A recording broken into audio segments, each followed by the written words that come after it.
Praise the lord. ప్రభువైన యేసుక్రీస్తు నామములో మీ అందరికీ వందనములు తెలియజేస్తున్నాను. ప్రతి ఉదయం దేవునితో అనే ఈ ఆధ్యాత్మిక కార్యక్రమానికి మిమ్మల్ని అందరినీ ఆహ్వానిస్తూ, ప్రతి ఉదయం మనం దేవునితో ప్రాముఖ్యమైన సమయాన్ని గడిపేవారుగా ఉండాలి. నువ్వు నిద్ర లేవగానే ఎవ్వరితో మాట్లాడక ముందు నీ ప్రార్థన ద్వారా దేవునితో మాట్లాడితే దేవుని యొక్క దీవెనలో నీవు తప్పకుండా పొందుకుంటాం. ఈ రోజంతా దేవుని కాపుదల కృప నీకు తోడుగా ఉంటుంది. మొదటగా దేవునికి స్థానాన్ని ఇస్తే దేవుడు కూడా నీకు స్థానాన్ని ఇచ్చి నీ చెయ్యి పట్టుకుని నిన్ను నడిపిస్తాడు. హల్లెలూయా. ఈరోజు దేవుడు మనతో మాట్లాడుతున్న శక్తివంతమైన మాట 103వ కీర్తన 2వ వచనము. నా ప్రాణమా యెహోవాని సన్నిధించుము, ఆయన చేసిన ఉపకారములలో దీనిని మరువకుము. హల్లెలూయా. దావీదు భక్తుడు తన ప్రాణంతో చెప్పుకుంటున్నాడు, నా ప్రాణమా యెహోవాని సన్నిధించుము, ఆయన చేసిన ఉపకారములలో దీనిని మరువకుము. చాలా సందర్భంలో మనము ఈ వాక్యాన్ని విన్నాము.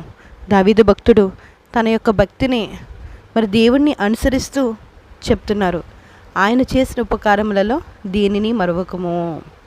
దేవుడు అన్ని వేళలా మంచివాడండి. ఆయన అందరికీ కూడా ఉపకారే. ఆయన ఎంత సహాయం చేయడానికన్నా సిద్ధంగా ఉంటాడు. అయితే ఆయన పట్ల కృతజ్ఞత కలిగి ఉండడం ఎంతైనా అవసరము. ఆయన అందరికీ మేలులు చేస్తూనే ఉన్నారు. కానీ కొంతమంది ఆ మేలులు జ్ఞాపకం చేసుకుని కృతజ్ఞత కలిగి ఉంటున్నారు. మానవ స్వభావం అంటండి, పొందుకుంటారు, మర్చిపోతారంటండి. పొందడము మర్చిపోవడమే మానవ స్వభావం. మరి దేవుడి స్వభావం ఏమిటి? ఇవ్వడము, క్షమించడము. మనం మనుషులుగా పొందుకుంటున్నాము, మర్చిపోతున్నాము. మనం అలా ఉండకూడదు. మన దావీదు వంటి భక్తుల మాదిరిని అనుసరిస్తూ దేవుడు చేసిన ప్రతి మేలును గుర్తుంచుకోవాలి. ఈ ఉదయకాలము నువ్వు దేవుడు చేసిన మేలులను ఒక్కసారి జ్ఞాపకం చేసుకుంటావా? కొంతకాలము ఆయన చేసిన మేలులు జ్ఞాపకం చేసుకుని వాటిని విడిచిపెట్టేవారుగా మనము ఉండకూడదు. చాలామంది దేవుడు చేసిన మేలులను అప్పుడు జ్ఞాపకం చేసుకుంటున్నారు, కొంతవరకు జ్ఞాపకం చేసుకుంటున్నారు, తర్వాత దాన్ని విడిచిపెట్టేసేవారుగా ఉంటున్నారు. దేవుడు నీ కొరకు, నీ కుటుంబం కొరకు ఎన్ని మేలులు చేశారో ఈ ఉదయకాలం ఒక్కసారి జ్ఞాపకం చేసుకుని ఆయనకి మనస్ఫూర్తిగా ఒక్కసారి కృతజ్ఞత చెల్లించు. 69వ కీర్తనలో ఉంటుంది, దేవుడికి కృతజ్ఞత చెల్లించడం అంటే ఎంతో ఆయనకి ఇష్టం అంటండి. ఆయనకి మనం చెల్లించే కృతజ్ఞత ఆయనకి ఎంతో ఇష్టము. మనం అర్పించే బలుల కంటే మనం ఇచ్చే కృతజ్ఞతాస్తుతులే దేవునికి ఎంతో ప్రీతికరమని 69వ కీర్తన ద్వారా కీర్తనాకారుడు మాట్లాడుతున్నారు. ప్రభు అన్ని కాలాల్లో స్తుతించడానికి అర్హుడు, ఘనత పొందినవాడు. ఆయన మాత్రమే స్తుతులకు పాత్రుడు, ఆయన మాత్రమే ఆరాధనకు యోగ్యుడు. ఆయన మనకి ఏమి చేసినా చెయ్యకపోయినా స్తుతులకు పాత్రుడు ఆయన మాత్రమే. ఆయన వలన మేలును పొందిన మనము ఎప్పుడూ కూడా కృతజ్ఞతా భావాన్ని మనం అందరం కూడా కలిగి ఉండాలి. మరి లూకాసు వార్త 17వ అధ్యాయంలో యేసుక్రీస్తు ప్రభువారు 10 మందికి స్వస్థత పరిస్తే ఒక్కరు మాత్రమే ఆ కృతజ్ఞతాభావం కలిగి ఉండి దేవుడు నన్ను స్వస్థపరిచారు అని గ్రహించి ఒక్కరు మాత్రమే దేవుని వెంబడించడానికి వచ్చి కృతజ్ఞతాభావం కలిగి ఉన్నారు. మరి మిగిలిన 9 మంది కూడా ఏమి చేశారు? కృతజ్ఞతాభావం లేకుండా ఉన్నారు. మనం ఎలా ఉండాలి? ఆ ఒక్కడిలాగా తిరిగి వచ్చి దేవునికి కృతజ్ఞత భావం కలిగి ఉండాలా, లేదా 9 మందిలాగా ఉండాలా అనేది మన చేతిలోనే ఉంది. మనం కృతజ్ఞత లేని వారిగా ఉండకూడదు. ఆయన చేసిన ఉపకారములలో దీనిని కూడా మరవకూడదు. ఎప్పుడు కూడా మనం ఆయనకు కృతజ్ఞతాస్తుతులు చెల్లించేవారుగానే ఉండాలి.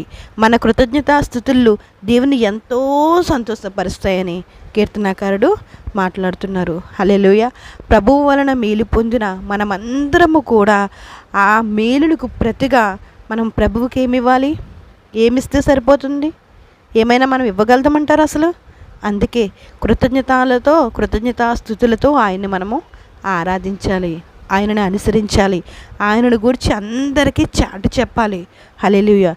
దేవుడు నిన్ను మరింతగా దీవించును గాక. ప్రార్థన చేసుకుందాం. జీవం కలిగిన దేవా, మీకు వందనములు స్తోత్రములు చెల్లించుకుంటున్నాం తండ్రి.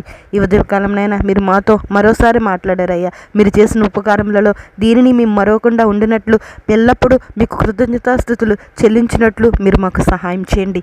ఈ ఉదయకాలంలో ఎవరైతే ప్రార్థనలో ఏకీభవిస్తూ వారి సమస్యలను మీకు మొరపెడుతున్నారో మీరు ఒక్కసారి జ్ఞాపకం చేసుకోండి. వారి యొక్క ప్రతి సమస్య నుంచి వారిని విడుదల దయచేయండి తండ్రి. మీకు ఆపదల కృప అనుగ్రహించండి. ఈ సమయంలో బలహీనంగా ఉన్న బిడ్డలని జ్ఞాపకం చేసుకుని బలపరచండి. అనారోగ్యంగా ఉన్న వారిని జ్ఞాపకం చేసుకోండి, ఆరోగ్యాన్ని దయచేయండి ప్రభా. సమస్యలతో సతమతం అవుతున్న వారిని జ్ఞాపకం చేసుకుని సమస్యలకు చక్కని మార్గాన్ని నైనా పరిష్కార మార్గాన్ని మీరు అనుగ్రహించండి ప్రభా. మీకు స్తోత్రాలు. సమాధానం లేకుండా ఉన్న బిడ్డలను జ్ఞాపకం చేసుకుని వారి కుటుంబంలో సమాధానాన్ని అనుగ్రహించండి. స్కూల్కి వెళ్తున్న బిడ్డలు, కాలేజీకి వెళ్తున్న బిడ్డలు, ఉద్యోగాలకు వెళ్తున్న వారు వారి ప్రయాణాల్లో మీరు తోడుగుండి కాపుదల అనుగ్రహించండి.